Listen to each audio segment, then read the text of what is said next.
Hello, welcome to my YouTube channel. ഇന്നൊരു കുഞ്ഞ് യാത്രാ വീഡിയോ ആണ് കേട്ടോ. യാത്ര തുടങ്ങിയിടത്ത് നിന്ന് വീഡിയോ എടുക്കാൻ മറന്നുപോയിരുന്നു. ഇപ്പോൾ കോഴിക്കോടാണ് കേട്ടോ. കോഴിക്കോട് ട്രെയിന് നമ്മൾ വെളുപ്പിലെ 4:20 എത്തിയിട്ടുണ്ടായിരുന്നു. പക്ഷേ ഇവിടെ നിന്ന് ഞങ്ങൾക്ക് പോകേണ്ട സ്ഥലത്തോട്ടുള്ള ബസ് 7 മണിക്കേ ഉണ്ടായിരുന്നുള്ളൂ. അതുകൊണ്ട് ഞങ്ങൾ വെറുതെ പ്ലാറ്റ്ഫോമിൽ പോകുന്നേയും വരുന്നേയും ട്രെയിനൊക്കെ നോക്കി മഴയൊക്കെ നോക്കി അങ്ങനെ ആസ്വദിച്ചിരിക്കുകയായിരുന്നു. ഒരു നല്ല മഴയുള്ള മുഹറം ലീവുള്ളൊരു ദിവസമായിരുന്നു കേട്ടോ. അതുകൊണ്ട് തന്നെ നല്ല തിരക്കുണ്ടായിരുന്നു. പക്ഷേ ഇവിടെ കോഴിക്കോട് ഈ രാവിലെ അത്ര തിരക്കൊന്നുമില്ല കേട്ടോ. ട്രെയിനും ഇങ്ങനെ പോകുന്നതും വരുന്നതും കാണാൻ ആർക്കൊക്കെ ഇഷ്ടം. എനിക്കിതൊക്കെ കാണാൻ ഒരുപാട് ഇഷ്ടമാണ് കേട്ടോ. കണ്ടോ, മഴയത്ത് കുളിച്ച് കിടക്കുന്നൊരു ട്രെയിൻ. അങ്ങനെ കുറേ ടൈം ഞങ്ങൾ അവിടെ ഇരുന്നിട്ടുണ്ടായിരുന്നു. അതിന് ശേഷം കുറച്ച് ടൈം കഴിഞ്ഞപ്പോൾ വിചാരിച്ചൊന്ന് നടക്കാമെന്ന് വിചാരിച്ചു. ഞാൻ കണ്ടതിൽ വെച്ച് കുറച്ച് റെയിൽവേ സ്റ്റേഷനുകളൊക്കെ കണ്ടിട്ടുണ്ട്. അതിൽ വെച്ച് ഏറ്റവും വൃത്തിയുള്ള റെയിൽവേ സ്റ്റേഷൻ ഏതാണെന്ന് ചോദിച്ചാൽ കോഴിക്കോടാണെന്നാണ് പറയട്ടോ. പെൺകുട്ടികൾക്കുള്ള ബാത്റൂം ആയാലും ഒന്ന് ക്ലീൻ ആവാനുള്ള സെറ്റപ്പ് ആയാലും എല്ലാം നല്ല വൃത്തിക്കാണ് ചെയ്തിരിക്കുന്നത്. ഇങ്ങനെ യാത്രകൾ കണ്ട് പോകാൻ ആർക്കാ ഇഷ്ടമില്ലാത്തത്. ഞങ്ങളിവിടെ എത്തിയപ്പോഴത്തേക്ക് അധികം ട്രെയിനും ആൾക്കാരൊക്കെ കുറവായിരുന്നു. നോർമലി വെളുപ്പിലായതുകൊണ്ടായിരിക്കും.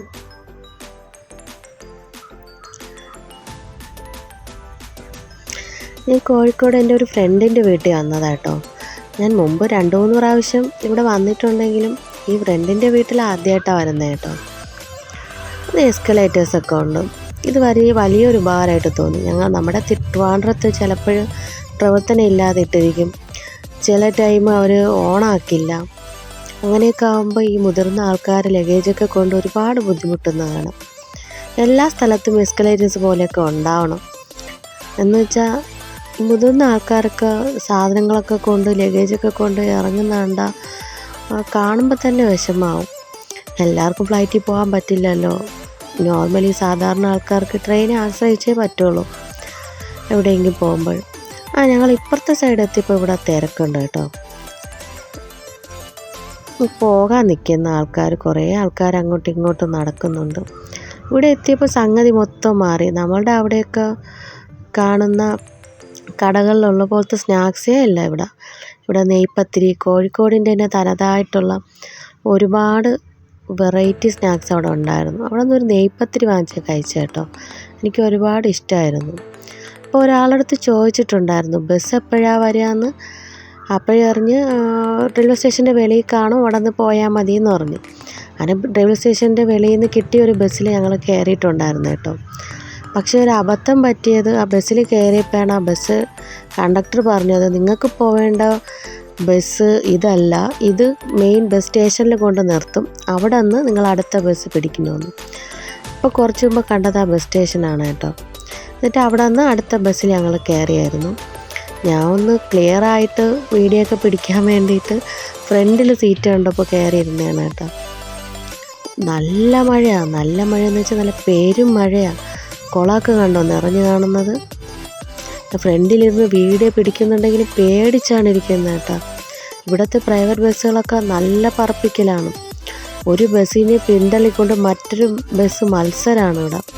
പക്ഷെ ഇതിനകത്തുള്ള ആൾക്കാരൊക്കെ കൂളായിട്ടിരിക്കുന്നുണ്ട്. അവർ സ്ഥിരം യാത്രക്കാരല്ലേ. നമ്മളെപ്പോലെ വല്ലപ്പോഴൊക്കെ വരുന്നവർ നന്നായിട്ട് പേടിച്ചു പോകും കേട്ടോ. ഇനി ഒരിക്കലും ഞാൻ ഫ്രണ്ട് സീറ്റിൽ കയറി ഇരിക്കില്ല. നല്ല മഴ നനയുന്നുണ്ടായിരുന്നു. ഞാനതൊന്നും ശ്രദ്ധിക്കാതെ മഴ ആസ്വദിച്ചിരിക്കാനാണ് എനിക്കിഷ്ടം. അവിടേക്ക് ഡ്രൈവർ എന്തോ കോഴിക്കോടൻ ഭാഷയിലൊക്കെ പറയുന്നുണ്ടായിരുന്നു. പക്ഷേ എനിക്ക് പെട്ടെന്ന് മനസ്സിലായില്ല. അങ്ങനെ കണ്ടക്ടർ വന്നിട്ടാണ് പറഞ്ഞത് ഷട്ടർ ഒന്ന് അടയ്ക്കുമോ, ഞങ്ങളുടെ ഷീറ്റിലെല്ലാം മഴയാവും എന്നുള്ളത്. പക്ഷേ അയാൾക്കറിയില്ലല്ലോ എനിക്കിതൊക്കെ തുറന്നിട്ടിരുന്ന് മഴ കണ്ട് ആസ്വദിച്ചിരിക്കാനാണ് ഇഷ്ടമെന്നുള്ളത്. അങ്ങനെ അവിടുത്തെ വഴികളും കടകളും മഴയൊക്കെ കണ്ട് അങ്ങനെ ഇരിക്കുകയായിരുന്നു. ഓരോ ആൾക്കാർ കയറുമ്പം ജസ്റ്റ് ഒരു സെക്കൻഡ് പോലും ബസ് നിർത്തുന്നില്ല കേട്ടോ. മുതിർന്ന ആൾക്കാരൊക്കെ ഈ കാല് വയ്യാത്തവരൊക്കെ വന്ന പെട്ടത് തന്നെ. കാരണം അവർ കയറാൻ മുമ്പ് ബസ് എടുക്കുന്നുണ്ട്. അതേപോലെ തന്നെ ആളുകൾ ഇറങ്ങുമ്പോൾ ജസ്റ്റ് ഒരു സെക്കൻഡ് നിർത്തിയിട്ട് ആളുകൾ ഇറങ്ങുന്നതും എടുത്തിട്ട് പോകുന്നുണ്ട്. സമ്മതിക്കണം കേട്ടോ അവരെയൊക്കെ. ഇപ്പോൾ ഞങ്ങളുടെ ട്രിവാൻഡ്രത്തെ KSRTC ഞാൻ ആലോചിച്ച് പോയി, അവിടുത്തെ പ്രൈവറ്റ് ബസ് പോലും ഇത്രയും സ്പീഡിൽ പോകില്ല കേട്ടോ. എൻ്റെ ഫ്രണ്ടിലൊരു പൂവൊക്കെ വെച്ച് നല്ല സെറ്റപ്പാണ് ബസ് കാണാൻ വേണ്ടിയിട്ട്, നല്ല ഡെക്കറേഷനൊക്കെ ചെയ്തു. ഫ്രണ്ടിലിരുന്ന് യഥാർത്ഥം പറഞ്ഞ് ഞാൻ പേടിച്ചായിരുന്നത്. കാഴ്ചകൾ കാണുകയും വേണം, വീഡിയോ പിടിക്കുകയും വേണം, എന്നാൽ പേടിയും. ഞങ്ങൾ പൊയ്ക്കൊണ്ടിരിക്കുകയാണ് കേട്ടോ. ഈ ഫ്രണ്ടിനെ ഞാൻ മീറ്റ് ചെയ്തിട്ട് ഇല്ല ഇതുവരെയും, പക്ഷേ കോൾ വഴി ഞങ്ങൾ കണക്ട് ചെയ്ത് ഒരുപാട് സംസാരിച്ചിട്ടുണ്ട്. നമുക്ക് സംസാരിക്കുമ്പോൾ ഒരാളടുത്ത് നമ്മളുടെ എല്ലാ വിഷമവും തുറന്ന് പറയാനൊരു ഫീൽ തോന്നില്ലേ, അങ്ങനെയുള്ളൊരു ഫ്രണ്ടാണ് കേട്ടോ അത്. അവളുടെ വീട്ടിലൊന്ന് പോകണം, പിന്നെ 1-2 പള്ളിയിലൊക്കെ സിയാറത്ത് ചെയ്യാനൊക്കെ ഉണ്ട്, അതിനൊക്കെ ആയിട്ടാണ് പോകുന്നത്. വീട്ടിൽ പോയിട്ട് വീഡിയോ എടുക്കില്ല കേട്ടോ, കാരണം അവർക്ക് വീഡിയോ എടുക്കുന്നത് ഇഷ്ടമാണോ എന്നറിയില്ലല്ലോ. അതുമാത്രമല്ല, ഒരു വീട്ടിൽ കയറി ഇങ്ങനെ വീഡിയോ പിടിച്ചുകൊണ്ട് നടക്കുന്നത് ശീലമായിട്ടില്ല, അതുകൊണ്ട് മടിയാണ്. കണ്ടോ, മഴ കണ്ടോ, കോരിച്ചൊരിയുന്ന മഴയാണ്. പക്ഷേ ഈ മഴയത്തും ഡ്രൈവർ ചേട്ടൻ നല്ല പറപ്പിക്കലായിരുന്നു. പറപ്പിക്കലെന്ന് വെച്ചാൽ അമ്മാതിരി പറപ്പിക്കൽ. ഞങ്ങളങ്ങനെ പിന്നെ അവിടെ പോയിട്ടൊക്കെ വന്നിട്ട് ഇവിടെ ഒരു ഹോട്ടലിൽ ഫുഡ് കഴിക്കാൻ കയറിയതാണ്. ഞാനിവിടെ വന്നത് തന്നെ കോഴിക്കോടൻ ഫുഡ് കഴിക്കാൻ വേണ്ടിയിട്ടാണ്. കോഴിക്കോടൻ ബിരിയാണി ആസ്വദിച്ച് വയറ് നിറയെ കഴിച്ചായിരുന്നു. എന്ത് ടേസ്റ്റാണ് അവരെ നെച്ചോറും ബീഫ് റോസ്റ്റും മട്ടൻ ബിരിയാണിയും ചിക്കൻ ബിരിയാണിയൊക്കെ കഴിക്കാൻ. ഞങ്ങൾ ഓർഡർ ചെയ്തത് ചിക്കൻ ബിരിയാണിയും നെയ് റോസ്റ്റും ബീഫ് കറിയാണ്. അവരുടെ ബീഫ് കറിക്ക് ഒരു പ്രത്യേക ടേസ്റ്റാണ്, എന്താണെന്നറിയില്ല. അവരുടെ മസാലയ്ക്ക് ഒരു പ്രത്യേക ടേസ്റ്റ് എനിക്ക് എപ്പോഴും തോന്നിയിട്ടുണ്ട്. ഞാൻ ഇവിടെ വന്നാൽ പിന്നെ എനിക്കൊരു ചിക്കൻ ബിരിയാണി കഴിച്ചില്ലെങ്കിൽ ഒട്ടും സമാധാനം കാണില്ല. അവരുടെ ബിരിയാണിയുടെ ടേസ്റ്റ് അത് വല്ലാത്തൊരു ടേസ്റ്റ് തന്നെയാണ്. ഞാൻ ഫ്രണ്ടിൻ്റെ വീട്ടിലൊക്കെ പോയിട്ടിപ്പോൾ തിരിച്ച് പോവാണ് കേട്ടോ. ഞങ്ങൾ ഫ്രണ്ടിൻ്റെ വീട്ടിലും 2 പള്ളിയിൽ സിയാറത്തൊക്കെ കഴിഞ്ഞ് തിരിച്ച് റെയിൽവേ സ്റ്റേഷനിലോട്ട് പൊയ്ക്കൊണ്ടിരിക്കുക. ഇപ്പോൾ ഒരു 6-6:30 ടൈം ആയിട്ടുണ്ട്. ഇപ്പോൾ മഴ ഇത്തിരി തോർന്നിട്ടുണ്ട്, എന്നാലും ചെറുതായിട്ട് തുള്ളിയായിട്ട് മഴ പെയ്യുന്നുണ്ട്. ഞങ്ങൾക്കിനി തിരിച്ചു പോകാനുള്ള ട്രെയിന് 11 മണിക്കേ ഉള്ളൂ. അപ്പോൾ ഞങ്ങൾ ആ ബസ് നമ്മളിന്ന് രാവിലെ കണ്ടില്ലേ, കണ്ട ആദ്യത്തെ ബസ് സ്റ്റേഷനിൽ കൊണ്ട് ഇറക്കിയിട്ട് പോയായിരുന്നു. പിന്നെ അവിടെ നിന്നൊരു 10 രൂപ ബസ് ദൂരത്തിലാണ് നമ്മുടെ റെയിൽവേ സ്റ്റേഷനുള്ളത്. പക്ഷേ ഞങ്ങൾ നോക്കിയപ്പോൾ ഒരു ആട്ടോക്കാരെ കൊണ്ടാക്കാമെന്ന് പറഞ്ഞിട്ടുണ്ടായിരുന്നു. ഞങ്ങളിനി ആട്ടോയിൽ കയറി തിരിച്ച് റെയിൽവേ സ്റ്റേഷനിൽ എത്തിയിട്ടുണ്ടായിരുന്നു. നല്ല കോമഡി ആയിരുന്നു കേട്ടോ. ആട്ടോക്കാരൻ എന്തൊക്കെയോ കാര്യങ്ങൾ സംസാരിക്കുന്നതായിരുന്നു. മൊത്തത്തിൽ പറഞ്ഞു കേട്ടിട്ടുണ്ട് കോഴിക്കോടുകാർ നല്ല വെൽക്കം ഫീൽ ചെയ്യുന്നവരാണെന്ന്. അത് ആട്ടോക്കാരൻ്റെ സംസാരത്തിൽ നിന്ന് എനിക്ക് മനസ്സിലായി. എന്ത് സ്നേഹത്തിൽ എത്രയോ വർഷം പരിചയമുള്ളവരാണ് അവർ സംസാരിച്ചത്. നല്ലൊരു യാത്രയായിരുന്നു. ഞങ്ങൾ സാധാരണ വന്ന ഈവനിങ് കോഴിക്കോട് ബീച്ചിൽ പോകാതെ തിരിച്ചു പോകാറേ ഇല്ല. അവിടുത്തെ ഒരു കല്ലുമ്മക്കായ് ഫ്രൈ എന്തായാലും കഴിക്കുമായിരുന്നു. പക്ഷേ ഇന്ന് പെരുമഴയല്ലേ, പിന്നെ ഞങ്ങൾ ആ ട്രിപ്പ് ക്യാൻസൽ ചെയ്തു. ഞാൻ അടുത്ത് വരെയാണെങ്കിൽ അത് ഷൂട്ട് ചെയ്ത് കാണിച്ചു തരാം. ഇനി ഞങ്ങൾ 3-4 മണിക്കൂർ ഇവിടെ പോസ്റ്റാണ് കേട്ടോ. ഇനി 11 മണിക്കേ ട്രെയിനുള്ളൂ. ഇനി 11 മണി ഒരു ട്രെയിൻ വരെ ഇവിടെ കാത്തിരിക്കുക തന്നെ. ട്രെയിൻ കിട്ടിയിട്ടുണ്ട്. ട്രെയിനിൻ്റെ രാത്രി അകത്ത് കയറിയിട്ടുള്ള കുറച്ച് വിഷ്വൽസ് ഞാൻ ഇങ്ങനെ എടുത്തിട്ടുണ്ടായിരുന്നു. എനിക്കിങ്ങനെ ട്രെയിൻ യാത്ര പോകാൻ എന്ത് ഇഷ്ടമെന്ന് അറിയാം. അതും സൈഡ് സീറ്റ് കിട്ടണം. സൈഡ് സീറ്റ് കിട്ടില്ല എനിക്ക് നല്ല വിഷമമാകും. ഞങ്ങൾ നേരെ നാട്ടിലോട്ടല്ല പോയിട്ടുണ്ടായിരുന്നു കേട്ടോ. ഇടയ്ക്കൊരു സ്ഥലത്ത് ഇറങ്ങിയിട്ടുണ്ടായിരുന്നു. അവിടെ നിന്ന് അന്ന് ഈവനിങ് ആണ് ഇനിയും ട്രിവാൻഡ്രത്തോട്ട് തിരിച്ചിട്ടുണ്ടായിരുന്നത്. ഇത് ട്രിവാൻഡ്രം എത്താറായപ്പോഴുള്ള സീനാണ് കേട്ടോ. എപ്പോൾ ട്രിവാൻഡ്രത്ത് വന്നാലും ഈ പേട്ട സൈഡാകുമ്പോൾ ഒരു ട്രെയിൻ ഒന്ന് പിടിച്ചിടും. കാരണം പ്ലാറ്റ്ഫോമൊക്കെ ഒന്ന് ക്ലിയർ ആക്കാൻ വേണ്ടിയായിരിക്കും. എന്നാലും 1/2 മണിക്കൂർ ചിലപ്പോൾ 20 മിനിറ്റൊക്കെ ആകും. നമ്മളവിടെ എങ്ങനെ പിടിച്ചിട്ടിരിക്കും. ഒരു മുഷിപ്പ് തോന്നും ആ ടൈമും. എന്ന് വെച്ചാൽ നമ്മളെ നാടെത്താറായി. നമ്മൾ എവിടെയൊക്കെ പോയാലും നമ്മളെ നാട്ടിൽ തിരിച്ചെത്തുമ്പോൾ അതൊരു സന്തോഷം തന്നെ. അത് 1 ദിവസത്തേക്കായാലും 2 ദിവസത്തേക്കായാലും. കണ്ടോ, നമ്മൾ ട്രിവാൻഡ്രം എത്തിയിട്ടുണ്ട്. അത് ഞാൻ ഇവിടെയൊക്കെ ഇങ്ങനെ ഇങ്ങനെ വീഡിയോ പിടിച്ചിട്ടില്ല കേട്ടോ. കുറച്ച് വൃത്തിയില്ലാത്ത സ്ഥലം പോലെയൊക്കെ തോന്നുന്നുണ്ട്. അവിടെ ചവറുകൾ കുന്നുകൂടിയിട്ടിരിക്കും പോലെയൊക്കെ ഫീൽ ചെയ്യുന്നുണ്ട്. ഇവിടെ എത്താറായപ്പോൾ ഇതുവരെ വീഡിയോ പിടിച്ചിട്ടില്ല, അതുകൊണ്ടാണെന്ന് തോന്നുന്നു. ട്രിവാൻഡ്രം റെയിൽവേ സ്റ്റേഷൻ എത്തിയിട്ടുണ്ട്. എല്ലാവരും ഇറങ്ങാനുള്ള തിരക്കാണ് കേട്ടോ. തിരക്കി ഇറങ്ങുന്ന ട്രെയിൻ ഇവിടെ ലാസ്റ്റ് സ്റ്റോപ്പാണ്. ഇനി ട്രെയിന് അവിടെ കിടക്കും കുറച്ച് നേരം. എന്നാലും നമ്മളെല്ലാവരും പേടിച്ച് വെപ്രാളത്തിലിറങ്ങാം. എല്ലാവർക്കും എങ്ങനെയെങ്കിലും വീട്ടിലെത്തിയാൽ മതി എന്നായിരിക്കും. കുറച്ച് മുമ്പ് കണ്ട ഒരു പോലീസുകാരൻ അതൊരു പ്രതിയും കൊണ്ടാണ് അവർ വന്നുകൊണ്ടിരുന്നത് കേട്ടോ. ഞങ്ങളുടെ ഫ്രണ്ടിലെ സീറ്റിൽ അവർ ഇരുന്നിട്ടുണ്ടായിരുന്നത്. ഞാൻ ആദ്യം വിചാരിച്ച ഫ്രണ്ട്സ് എന്നാ, പിന്നീട് ഹസ്ബൻഡാണ് പറഞ്ഞത് അതൊരു പ്രതിയും കൊണ്ടാണ് പോലീസുകാർ പോകുന്നത്. 2 പേരുണ്ടായിരുന്നു കേട്ടോ. ഇവിടെ എത്തിയപ്പോഴാണ് ഞാൻ കയ്യിലിട്ടിരിക്കുന്ന ചങ്ങലയൊക്കെ കണ്ടത്. കോമഡി പറയും, ഞാൻ ആദ്യം അതൊരു ബ്രേസ്ലെറ്റ് എന്നാണ് വിചാരിച്ചത്.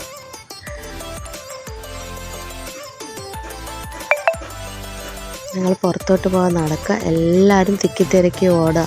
ഇനി ഓരോരുത്തർക്കും ആട്ടോ പിടിച്ചോ ബസ് പിടിച്ചോ അവരവരുടെ ഡെസ്റ്റിനേഷനിൽ എത്താനുള്ളതല്ലേ. ഇങ്ങനെ പോകുന്ന കാണാൻ ഒരു രസമാണ്. ഒരു ട്രെയിൻ വന്നു കഴിഞ്ഞാൽ ഒരു 1/2 മണിക്കൂർ ഇതേപോലെ ഒരു തിക്കും തിരക്കുമായിരിക്കും. പോകുന്ന ടൈമും അങ്ങനെ തന്നെ, വരുന്ന ടൈമും അങ്ങനെ തന്നെ. പിന്നെ ട്രിവാൻഡ്രത്ത് എപ്പോഴും തിരക്കാണ്. കാരണം എപ്പോഴും ട്രെയിൻ പോവുകയും വരികയും ചെയ്യുന്ന മെയിൻ സ്ഥലമല്ലേ. ട്രെയിനുകൾ കിടക്കുന്നുണ്ടോ? കുറേ ട്രെയിനുകൾ അവിടെ തന്നെ കിടപ്പുണ്ട്. പോകാനും വരാനും ഒക്കെ ഉള്ള ട്രെയിനുകൾ. റെയിൽവേ സ്റ്റേഷനിൽ നിന്ന് പുറത്തോട്ട് ഇറങ്ങി കേട്ടോ. ഇറങ്ങിയിട്ട് ഞങ്ങളുടെ ഒരു സ്ഥിര സ്പോട്ടുണ്ട് ഇവിടെ. ഞങ്ങൾ എപ്പോൾ ട്രെയിൻ ഇറങ്ങിയാലും ഇവിടെ ഒരു ആര്യ വെജിറ്റേറിയൻ റെസ്റ്റോറൻ്റ് ഉണ്ട്. അതിൻ്റെ ഫ്രണ്ടിൽ ഒരു ടീ കോട്ട് പോലെ ഉണ്ട്. നല്ല സൂപ്പർ കടികൾ അവിടെ നിന്ന് കിട്ടുന്നത്. അവിടെ നിന്ന് ഞാനൊരു ഹോർലിക്സും ഹസ്ബൻഡ് ഒരു ചായയും കുടിച്ചിട്ടുണ്ടായിരുന്നു. അവിടുത്തെ ചായ കുടിക്കാതെ വീട്ടിൽ വരാൻ തോന്നലേ ഇല്ല. പിന്നെ തിരിച്ച് ഞങ്ങൾ ബസ്സിലാണ് കേട്ടോ വരുന്നത്. ബസ്സിൽ കയറി ഇരുന്നിട്ടുള്ള ട്രിവാൻഡ്രം കാഴ്ച കണ്ടോ. പല ലൈറ്റുകൾ മിന്നിമായതുകൊണ്ട് തന്നെ എല്ലാം ഒരു ചുവപ്പ് മയത്തിലാണ് കാണുന്നത്. ആൾക്കാരെ വെയിറ്റ് ചെയ്യുക. ബസ് ഇനി ഒരുപാട് ആൾക്കാർ വന്ന് കയറാനുണ്ട്. ഒരുപാട് ആൾക്കാർ ബാക്കിൽ നിന്ന് ഓടി വരുന്നുണ്ട്. അങ്ങനെ കണ്ടക്ടർ കയറി ബസ് ഇതാ പൊയ്ക്കൊണ്ടിരിക്കുകയാണ് കേട്ടോ. പക്ഷേ അപ്പോഴേക്ക് ചെറുതായിട്ട് മഴ പെയ്യാൻ തുടങ്ങി. പക്ഷേ ഇവിടുത്തെ കണ്ടക്ടർ ഷട്ടർ അടയ്ക്കാനൊന്നും പറഞ്ഞില്ല കേട്ടോ. ഞാൻ ഷട്ടറൊക്കെ തുറന്നു വെച്ച് മഴയൊക്കെ ആസ്വദിച്ചിരിക്കാൻ റെഡി ആയിരിക്കുമായിരുന്നു. അതും രാത്രി കാഴ്ചയല്ലേ. ഈ ലൈറ്റുകളൊക്കെ കണ്ട് ഇങ്ങനെ പോകാൻ തന്നെ ഒരു പ്രത്യേക ഭംഗിയാണ്. ഹസ്ബൻഡ് പറയുന്നുണ്ടായിരുന്നു ഷട്ടർ താത്തിട്ടോ മഴ നനയും. ഞാൻ പറഞ്ഞു ഞാൻ ഒന്ന് ഇങ്ങനെ ഇരുന്നോട്ടെ, എനിക്കത് കാണണമെന്ന് പറഞ്ഞിട്ട്. മഴയെല്ലാം കയ്യിലും മുഖത്തും എല്ലാം പെയ്യുന്നുണ്ടായിരുന്നു. പക്ഷേ എന്നാലും കാഴ്ചയൊക്കെ കണ്ട് ഇങ്ങനെ ഇരുന്നു. ഇവിടുത്തെ സ്മാർട്ട് ബസ്സാറാണത്. ഞാൻ മെയിൻ ട്രിവാൻഡ്രം സിറ്റിയാണ് കേട്ടോ അത്. ഇനി നമ്മൾ ഈസ്റ്റ് ഫോർട്ടിലോട്ടാണ് പോകുന്നത്. അവിടെ നിന്ന് ആൾക്കാരെ കയറ്റാനാണ്. ഇതൊരു അന്നപൂർണ വെജിറ്റേറിയൻ റെസ്റ്റോറൻ്റാണ്. നല്ല നെയ്റോസ്റ്റും മസാല ദോശയൊക്കെ ഇവിടെ കിട്ടും കേട്ടോ. ഇവിടെ ഒരുപാട് റെസ്റ്റോറൻ്റ് ഉണ്ട്. ക്ഷേത്ര പരിസരം കൂടിയല്ലേ. കണ്ടോ മഴ നന്നായിട്ട് പെയ്യാൻ തുടങ്ങി. ഞാൻ മഴയൊക്കെ കണ്ട് കാഴ്ചകളൊക്കെ കണ്ട് അങ്ങനെ ഇരുന്നു. ഇനി ഈസ്റ്റ് ഫോർട്ടിൽ നിന്ന് കുറേ ആൾക്കാർ കയറും. അപ്പം നല്ല തിരക്കാവും. അങ്ങനെ അവിടെ നിന്ന് തിരക്കിൽ കയറണ്ടെന്ന് വിചാരിച്ചാണ് ചിലർ നടന്നോ ആട്ടയിലോ തമ്പാനൂർ വന്ന കയറാം ബസ്. കണ്ടോ നമ്മൾ ഈസ്റ്റ് ഫോർട്ട് എത്തിയിട്ടുണ്ട്. അത് പുതിയ ബസ് സ്റ്റാൻഡാണ് കേട്ടോ. പുതിയല്ല, ഓൾഡ് ബസ് സ്റ്റാൻഡ് തന്നെയാണ്. അവർ പുതുക്കി പണിതാണ്. ആൾക്കാർക്ക് ഇരിക്കാനും എടുക്കാനൊക്കെ സൗകര്യത്തിന് നല്ല രീതിയിൽ പുതുക്കി പണിതിട്ടുണ്ട്. ഓക്കെ, അവിടെ നിന്നൊക്കെ യാത്രക്കാരെ എടുത്ത് ബസ് ഇനിയും യാത്ര തിരിച്ചു. Okay, thank you.